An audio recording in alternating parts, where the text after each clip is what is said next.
Kabsat, naglilipat bahay na po kami. Kunin ko na to kabsat bago kainin ng ibon.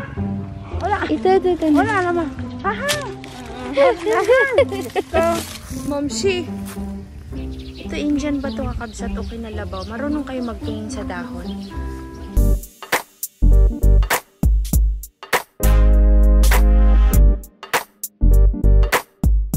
Kabsat, pagkagaling po natin ng alag ay diretso tayo dito sa bukid ni Mother Deer. Silipin daw yung kanyang kalupaan. Tingnan natin, kabsat. Oo. Nag-ano na kasi mga simulan ng ulan-ulan kaya tumutubo na yung mga damo. Eh dito kasi madalas nang abutin ng ulan kasi malapit sa bundok. Dito na uunang umulan. Hindi nga umaabot sa bayan no de. Nagatubuan na yung mga bungar-ngaray, no?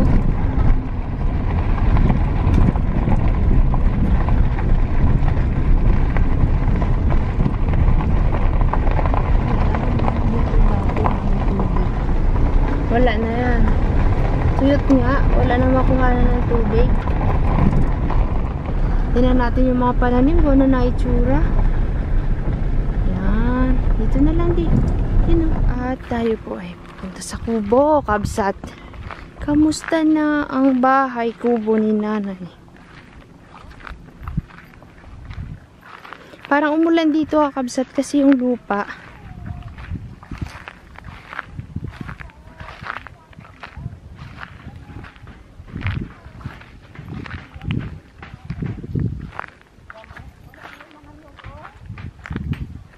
Mang umulan ano? Ito yung nilinis pa namin nila Tay Carlos noon. Ay sa tumagal din. Asa na yung mangga natin, Joy? Wow! Nabuhay ang mangga. Tutubuan na nga. Namatay yung saging? Nag-ulan dito, Mang. Kasi yung lupa, oh.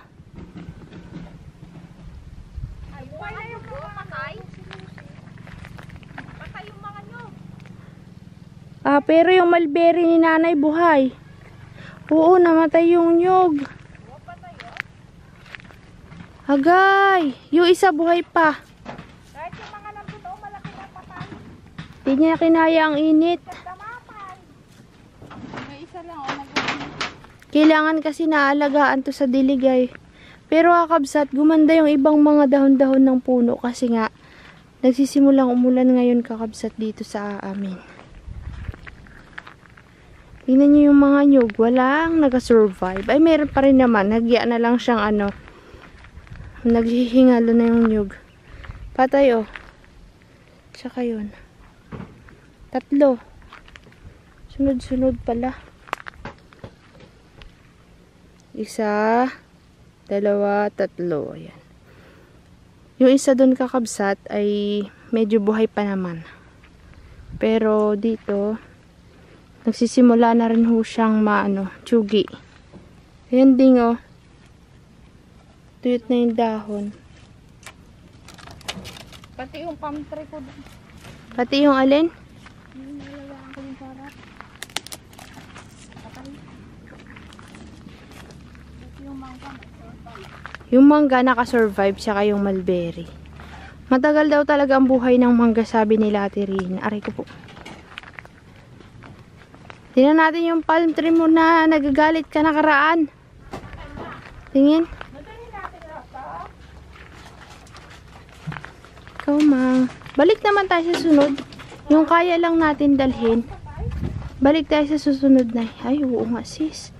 Awanin na tayo. Buhay pa kaya to? Ha? Patay na. Hukayin daw namin yung kamote sa bahay. At hindi na mahukay nila Ate Rina. Baka yun ay mabalintong may mga laman yun. O kaya yung ginagawa ng nanay ko dito.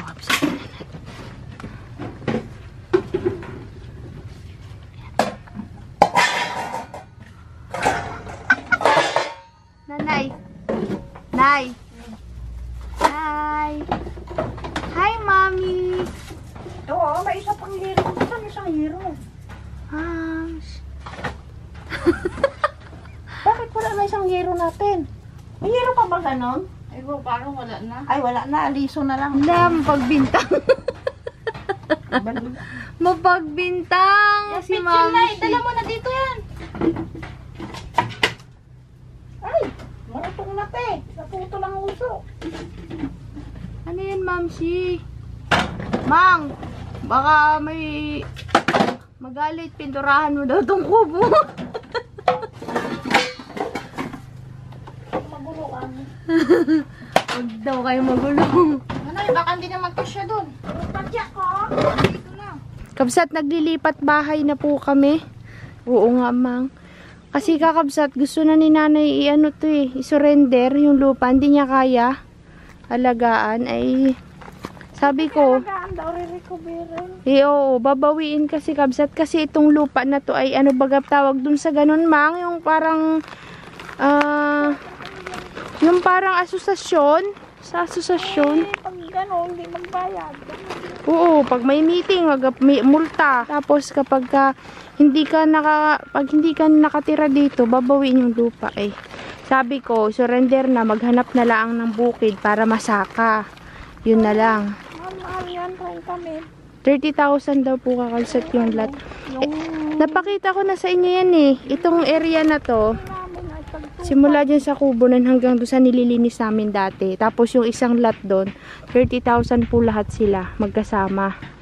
Pero, walang titulo yun, Mang, no? Kwan lang yun, baga. Rights, hindi ko maintindihan yung sa kanila kabsat, pero association po kasi sila. Yon, sakay na tayo, Mamshi. Meron. Kaso hindi kasya, balikan na lang natin. Kabsat, Barita na lang pang-kot natin, yung barita. yan yung kamuti, oh. Kabsat, kinuha na namin yung papaya. Sayang, dapat pala kinuha ko na kahapon. Pakain sa manok. Kunin ko na to, kabsat, bago kainin ng ibon. Hinahan na naman tayo ng ibon. Oops. Nayo. Magkakatira ka dito, pag sinanda mo yung... Oo. Bakit? Ano natin yung mga isat? Ano nga? Tinan mo, Mang, may mangga na. Ayun, mayroon pala tayo dito ang titibaing saging na. Tignan mo nga, Ma, kung pwede na yon. Hindi pa yan, Wala pa. Hindi, doon, oh. Oo nga. Meron kaming puso pala ng saging dito, nanay. Kunin natin, nay. Ayun yung puso ng saging na yun. Kunin natin. Sayang. Hindi, yung kamuti niya kasi puti. Kaya tamad ito magbula. Maglaman. Magda. Ay, kailangan imilda. Maang dito, mayroon ng mga laman yung nandyan, oh. Bakit to? Hinukayan ko na yan. Tignan mo nga, nanay, kung may naiwan nga. Mamamatay. Mamamatay, no? Hayaan na. Ito na lang, nanay nga, Rod, oh. Ito, hindi ko nahukayan to, ay. Sabay lang yan na nagtinanim. Ito? Opo. Hindi ko kasi siya na... Imilda dapat. Kamuti nga bagay, no? Ayun nga. Ano to? Tamad ito maglaman. Gawa ng ito yung pinatalbusan na kamuti. Yung puti. Yan ang binhi nila, Tirina, ay. Ito? Dami namang laman. Yung isang puno nga, ang dami kong nakuha eh. Wala to na. Wala. Bakit yung kinuhanan ko nakaraan, ang dami? Ano? Dapat dito sa ibabaw. Mani. Mga umay talong, oh. Nagabulaklak pa rin yung mga ano, oh. Oh, may laman tong mani niya. Ayan. Papa-sprayan natin to. Sa sunod, siguro naambunan to, kaya gumanda yung dahon ng talong. Saan mo ba tinanim dapat? Saan ka na ba? Si Ate Rina man nagtanim niyan. Aywan daw sa aming dalawa ni Rina, kabsat. Ulam mo uli yan, sis? Oh, mga laman ko. Dapat dito sa ibabaw niya tinanay. Wow, sa inyong dalawa. Asin ko nga. Wala. Ito. Wala naman. Aha! Ito. Wala mga laman puti. Hindi mang, kasi ang kaya nila yan basta na lang tinanim dahil nga kailangan lang nila ng binhi. Yan, naputol na, nay. Walang laman talaga te. Walang laman. Sinaloko mo man ako. Ibig sabihin pala, ang may laman lang yung nandun sa taas na, yung nahukayan ko. Itong ganito, dito mo itatanim sa ibabaw. Tumudo naman ito. Matigas. Dapat ang pinagtaniman yung kagaya ng ginawa doon. Si Ate Rina na po dyan nagtanim, hindi ko na po nakita. Paararo na lang natin to. Mang, kunin na lang natin yung mga mani, yung pa Mani ang nahukay, hindi kamote. Mani na lang itanim natin dito. Oo nga mang, malusog mani no. Tapos yung tabi ng mani, dilagyan ko ng kamote. Pwede rin yun nanay no? Hindi. Para may natatalbusan tayo. Kukuha akong binhi dyan at magatanim ako sa tag-ulan. Ano sa gilid? Itatabi ko tong ano na to, binhi. At sangat yung gargarang pingat na mani. Anong gargarang pingat ma? Ang binibilad ko, matabang. Ito malasap. Ay, ito pa mang oh. Sayang mang oh. Ano? Naman. Dito ipunin natin, mayroon pa dun oh. Oo mang, dami yan. Hanggang doon yan mang sa unahan. Ito unahin ko. Yan pa. Ito na yun. Hindi naman ka na. Wala pa to. Yaan na natin yung mabuhay dyan. Kakabsat, itong mangga na to, dinidiligan ko to. Ano ho ba ito? Kinalabaw o Indian? Ayan o. Luk-luk. Ito, Indian timigot. Ay, basta may tinanim ako dito kinalabaw. Hindi ko alam kung alin sa kanila. Yan. Ito Indian ba to kakabsat o kinalabaw? Marunong kayo magtingin sa dahon. Kinalabaw daw to kabsat na. Ito. Hindi ko na kasi alam kung ano yung mga naitanim ko dyan nun eh. Kinalabaw din. Ano? Indian? Puro Indian pala to kabsat. Yeah. Kunin mo na mang. Para manghingi ako sa'yo. Itanim ko dito sa tag-ulan na. Sa puwet mo sundutin so. Uy. Sa puwet. Ayan. Yung puso. Uy, kawawa na yung bunga na saging sa'yo ay. Paano ba yan? Mayroon na namang lumalabas na panibagong puso. Ala, katuwa.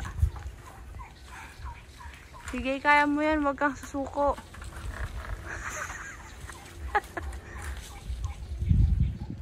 Paano ba yan? Yay, kakabsat. Oh. Ano na tawag dito? Magigiba na yung saging. Meron pa. Isa lang. Meron doon sa baba. Sa ilalim. Namunga ang dayap. Dayap ng kapitbahay. Nakapasok. Yan oh. Hindi ah. Hindi ah. Ang sanga nito din oh. Puno oh. Oo nga, pero hindi ako ang nagtanim yan, mang. Sila Kuya Ani siguro. Baka hinagis sila yung buto dati. Noon pa. Saan yung bunga, mang? Hanap ko naman ng ganito. Masarap to ay. Ang daming kuton. Kinagat ka na Ang daming kakyat na sa katawan ko. Ayan, oh.